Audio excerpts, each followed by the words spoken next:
Bom dia, moçada! Tudo bem com vocês? Aqui quem vos fala é o professor Eugênio Bastos, canal Geogênio, a serviço dos alunos que gostam de estudar e passar em concursos.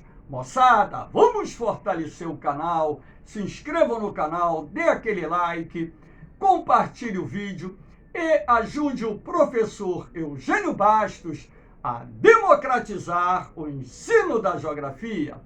Moçada, no nosso encontro de hoje iremos analisar a segunda parte da prova de geografia do concurso da SpaceX, realizado em setembro de 2021.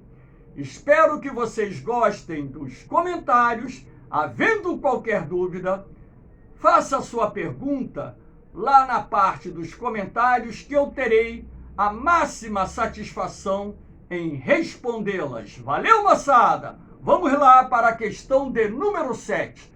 No primeiro bloco, fizemos as 6 primeiras questões. Agora, finalizaremos com as 6 últimas questões. Questão de número 7. Brasil e México são 2 países de destaque no cenário latino-americano, apresentando semelhanças quanto à formação histórica e socioeconômica. Sobre suas semelhanças no campo econômico, analise as alternativas a seguir. Primeira, na década de 1990, Brasil e México passaram a integrar blocos econômicos regionais, correto? O Brasil, o Mercosul, e o México, o NAFTA, que tinham objetivos bem limitados, tendo-se restringido, em ambos os casos, as zonas de livre comércio. Errado. O NAFTA é uma zona de livre comércio, pois o objetivo era eliminar as barreiras alfandegárias e não alfandegárias, como forma de estimular o comércio bilateral entre os países membros. O Mercosul tem como objetivo central a criação de uma união aduaneira, através da TEC, a Tarifa Externa Comum, que é um mecanismo de proteção adotado pelos países contra produtos industrializados procedentes de outras nações, como forma de proteger a indústria local. Além da criação de uma união aduaneira, o Mercosul tem como objetivo estimular o comércio bilateral entre os países membros através da eliminação gradual das tarifas alfandegárias e não alfandegárias, assim como permitir a livre circulação de trabalhadores, mercadorias, serviços e capitais entre os países membros. Afirmativa número 2. Os 2 países são considerados global traders, correto? Países de comércio mundial, comércio global. Ou seja, possui uma grande variedade de parceiros comerciais, apesar do protagonismo ocupado pela China como principal destino de suas exportações. No caso brasileiro, isso está correto. No caso mexicano, não. O principal parceiro comercial do México é os Estados Unidos. Sendo assim, a afirmativa está errada. Se a 1 e 2 estão erradas, só poderia ser a letra E, afirmativas 3 e 4 corretas. Vamos ver. Afirmativa 3. Em ambos os países, o processo de industrialização pós-Segunda Guerra Mundial teve por base o tripé: capital estatal, investimento nacional, investimento estrangeiro. Correto. O tripé da industrialização brasileira, inclusive, se consolida no governo do presidente JK, quando então o capital de origem estatal concentrou-se nas indústrias de base ou bens de produção e no setor de infraestrutura, o capital privado nacional nas indústrias de bens de consumo não duráveis e o capital privado multinacional nas indústrias de bens de consumo duráveis e, posteriormente, nas indústrias de bens de capital. 4. Após a década de 1980, marcada pela crise da dívida externa e elevada inflação, Ambos os países iniciaram nos anos 1990 processos de estabilização econômica e de abertura a produtos e capitais estrangeiros. Correto, afirmativa 100% correta. Ambos os países adotaram os princípios da doutrina neoliberal, abrindo seus mercados a produtos importados, iniciando um programa de privatização de empresas públicas, desregulamentando a economia, de forma a atrair mais investimentos e também pondo fim aos chamados monopólios estatais. Isso avançou muito mais, inclusive a princípio aqui no Brasil, mas também no México todo esse processo avançou. Então, a afirmativa está correta. Vamos à questão de número 8. A União Europeia resulta de um longo processo de integração que possui mais de meio século, apesar de ter adotado a denominação atual apenas no início da década de 1990, correto, quando em dezembro de 1991 foi assinado o Tratado de Maastricht. Ainda hoje, o bloco enfrenta desafios de toda ordem. Sobre o tema, considere as seguintes afirmações. Primeira afirmativa: a União Europeia reluta em resolver os problemas econômicos em conjunto e, assim, enfrenta o dilema em continuar com a unificação, com a possível inclusão de novos membros ou reforçar as suas economias nacionais. Afirmativa absolutamente correta. Esse é o dilema que países da União Europeia estão enfrentando, entre o expansionismo do bloco e o fortalecimento das economias locais. 2. A Turquia integra uma pequena lista de candidatos que podem ingressar no bloco e expandir ainda mais as fronteiras da União Europeia. Correto. A Turquia há muito tempo vem tentando ingressar na União Europeia, mas existem alguns problemas que impedem esse ingresso do país ao bloco econômico.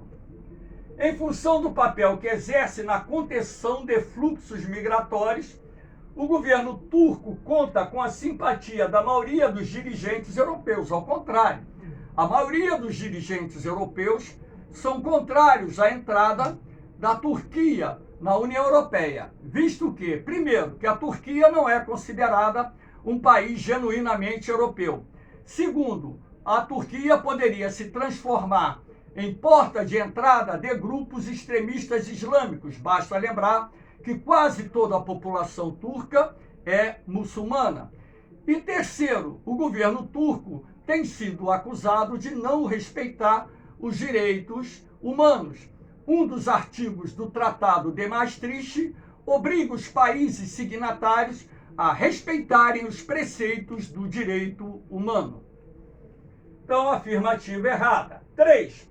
Nas últimas décadas, um dos desafios políticos e sociais enfrentados pelos países que compõem o bloco diz respeito à pressão de imigrantes vindo de países menos desenvolvidos, principalmente da África e da Ásia, ampliando a concorrência por empregos. Correto, inclusive, nos últimos anos, o que mais foi noticiado foram as migrações clandestinas tentando ingressar no continente europeu, sobretudo procedentes do Oriente Médio e do norte da África, onde muitas pessoas tentando atravessar o mar Mediterrâneo em embarcações precárias, superlotadas, acabaram morrendo em função do naufrágio dessas embarcações. E também os países da União Europeia tentando conter esse êxodo de trabalhadores procedentes da África e da Ásia, através do maior controle do mar territorial de cada país e também criando barreiras nas fronteiras para impedir o acesso dessas ondas migratórias procedentes dos dois continentes. Sendo assim, se a 1 e a 3 estão corretas, só pode ser a letra B. Vamos ver o erro da quarta.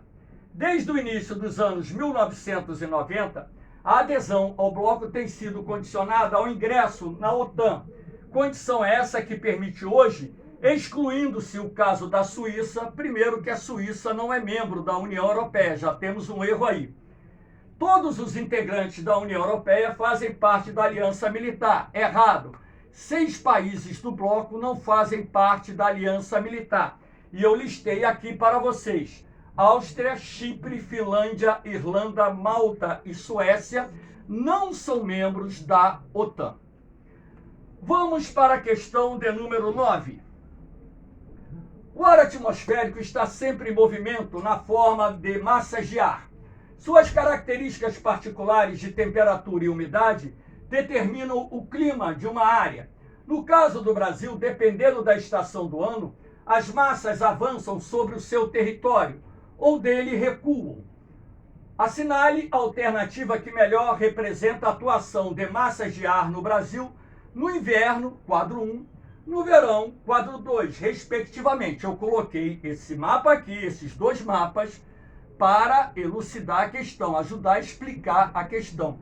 Esses dois mapas não fazem parte da prova, até mesmo porque, se o autor colocasse esses dois mapas, ele estaria dando a resposta aos alunos. Então, aqui nós temos o mapinha do Brasil no verão, aqui o mapinha do Brasil no inverno, onde nós podemos perceber com clareza as massas de ar que atuam no nosso país nas duas estações do ano. Ou seja, através desses dois mapas é possível perceber com clareza as áreas de atuação mais abrangentes de cada massa de ar ao longo dessas duas estações do ano. Então, no inverno, nós temos que destacar a presença da massa polar atlântica. Então, aqui está assinalada a MPA, tem o seu período de maior atividade no território brasileiro no período do inverno, inclusive onde ela pode chegar lá na Amazônia, causando o fenômeno da friagem. É uma massa que passa pelos estados das regiões sul, parte da região sudeste, parte da região centro-oeste, provocando chuvas frontais e queda da temperatura.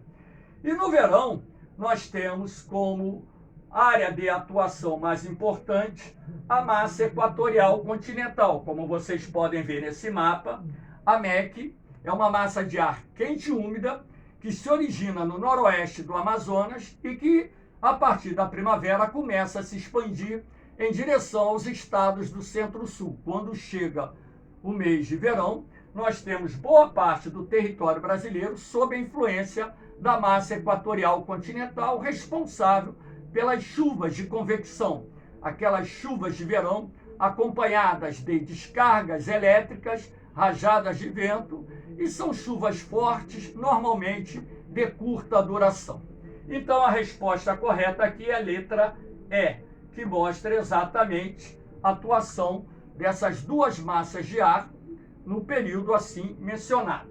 E nós temos também no verão, e vale a pena ressaltar nesse mapa, a atuação aqui da MTA, a massa tropical atlântica, onde você pode ver a forte influência dela nas regiões sul, sudeste e parte da região oriental do nordeste. Portanto, uma atuação bastante interessante.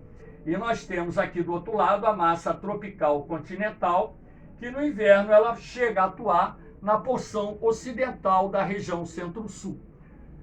Então, resposta correta, letra E. Vamos aqui à questão de número 10. Uma família resolve viajar pelo Nordeste fotografando a diversidade de sua paisagem natural. Saindo de Barreiras, Bahia, a família viajou por 4 dias, parando em alguns pontos destacados no mapa ao lado. Eu coloquei o mapa embaixo. 3 das fotos realizadas registraram paisagens muito características que podem ser representadas pelas famosas ilustrações de Persílau abaixo. Então, nós vamos ver. Então, partindo aqui do 1 para o 2. 1, nós temos a Caatinga. O 2, nós temos a Mata dos Cocais. Partindo do 2 para o 3, saio da Mata dos Cocais e vou para Caatinga, interior do Ceará. Partindo do 3 para o 4, esse 4, conforme ampliou aqui no visor, ele saiu um pouquinho, mas ele está aqui no litoral, bem no litoral. Então eu estou viajando da Caatinga para o mangue, que está aqui representado. Lembrando que no litoral, além da vegetação de mangue, nós temos áreas remanescentes da Mata Atlântica. E do 4 para o 5, né, nós vamos sair aqui da área novamente, né, do litoral, do mangue, nós vamos partir em direção ao interior do Nordeste, entrando na região da Caatinga novamente. Então, pela sequência, nós temos de 4 a 5. Então, de 4 a 5, você está saindo aqui do mangue e indo para o 5. Então, você está saindo do mangue. De 3 para 4, você está saindo... de 3 para 4, perdão, aqui tá. Você está saindo, que dele? Da Caatinga para a área de mangue. E do 2 para o 3, você está saindo aqui da Mata dos Cocais para a Caatinga. Então, essa sequência aqui é que está correta. Letra A. Então, essa aqui é que traz a sequência correta da viagem feita por essas pessoas. Aqui nós temos uma questão de geopolítica. Com suas economias historicamente voltadas para o mercado externo, os países sul-americanos acabaram negligenciando a integração física de seus sistemas de transportes, energia e de comunicações. Criada em 2000 por meio da articulação diplomática brasileira, a iniciativa para a integração da infraestrutura regional sul-americana, isso inclusive já caiu na SpaceX, a IRSA, teve como principal objetivo minimizar essas deficiências. Para tanto, foram pensados alguns eixos prioritários. A seguir são destacados 2 por meio da descrição de seus objetivos. Eixo 1 busca interligar as regiões mais dinâmicas em termos econômicos, concentrando os mais importantes fluxos comerciais da América do Sul. Quais são os 3 países mais desenvolvidos da América do Sul? Brasil, Argentina e Chile. Então, o eixo 1 está aqui, ó, essa faixa aqui. Não tem outra opção mostrando esse eixo. Eixo 2, busca abrir uma alternativa pelo Pacífico para o escoamento da soja e de outros grãos produzidos no centro-oeste brasileiro. Aqui nós temos esse corredor formado pela rodovia transoceânica, que está sendo construída, a nova rodovia, ligando o Brasil ao Peru para dar acessibilidade à produção de grãos produzidos no Brasil a portos peruanos. Grãos estes que têm como principal destino o mercado chinês. Sendo assim, a resposta correta, letra C. E a última questão da prova. Uma professora de geografia aproveitou o dia 20 de junho de 2020, solstício de verão no hemisfério norte, para discutir a diferente distribuição da insolação na superfície da Terra. Para tanto, apresentou à turma o horário de nascer do Sol naquele dia em 3 cidades brasileiras. Recife, 5 horas e 31 minutos, Belo Horizonte, 6 horas e 29 minutos e Brasília, 6 e 37. Em seguida, questionou a turma sobre quais fatores melhor explicariam essas variações de horário, ao que obteve as seguintes respostas. José, um fator fundamental foi a latitude. Nessa data, no hemisfério sul, mantida a mesma longitude, o Sol tende a nascer mais cedo nas regiões de menor latitude. Correto.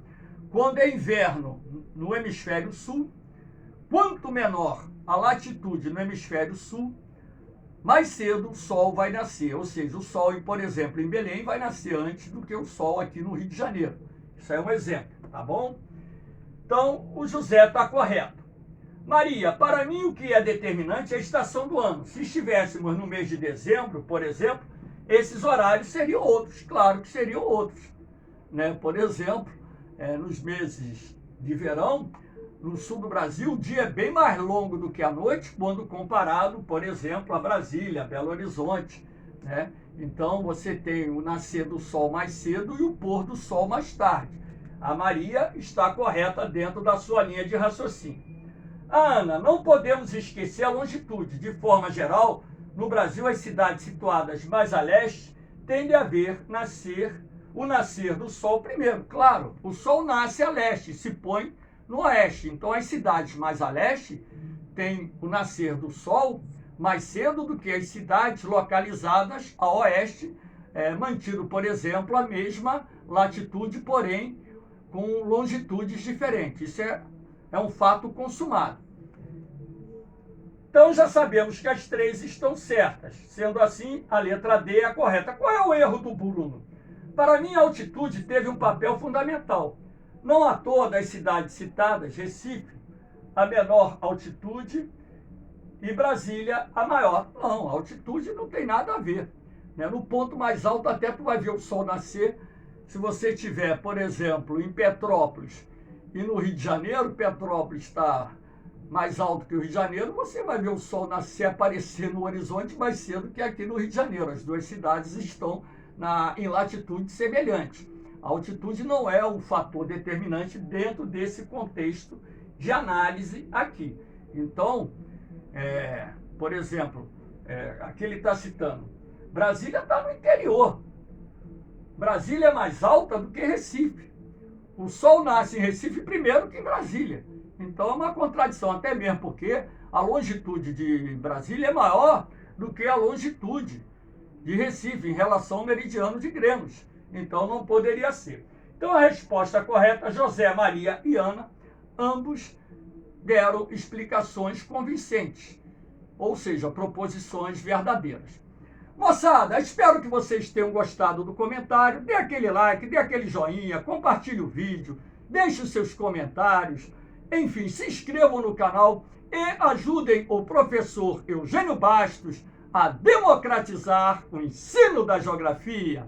Valeu, moçada! Um forte abraço em vocês, um beijão no coração. Fiquem com Deus. Eu vou, mas eu volto, hein? Amanhã é sábado, está chegando a prova da ESA e eu vou comentar também a prova da ESA e a prova do Colégio Naval. Tamo junto e misturado. Fui!